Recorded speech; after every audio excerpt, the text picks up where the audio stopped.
মার্কিন সরকারের এক অভ্যন্তরীণ স্মারকে জানানো হয়েছে, আফগানিস্তান, ইয়েমেন, হাইতি সহ মোট ১৯টি দেশের নাগরিকদের গ্রিন কার্ড ও নাগরিকত্বের আবেদন সাময়িকভাবে স্থগিত করা হয়েছে। এর ফলে অভিবাসন বিরোধী কঠোর নীতির মাত্রা আরও বাড়ল।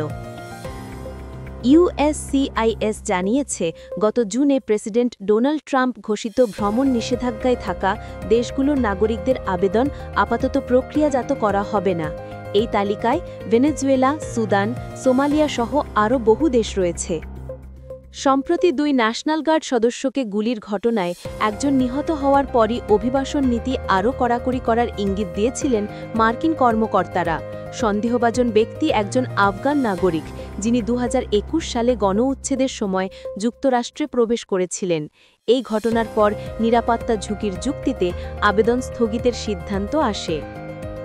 স্মারকে বলা হয়, যুক্তরাষ্ট্রের সন্ত্রাসীদের নিরাপদ আশ্রয় খোঁজার যে কোনো চেষ্টা রুখতে কঠোর স্ক্রিনিং ও যাচাই জরুরি। এমনকি যারা ইতোমধ্যে নাগরিকত্ব পরীক্ষায় উত্তীর্ণ হয়েছেন, তাদের আবেদনও এখন স্থগিত থাকতে পারে বলে জানিয়েছে অভিবাসন বিষয়ক বিশেষজ্ঞরা।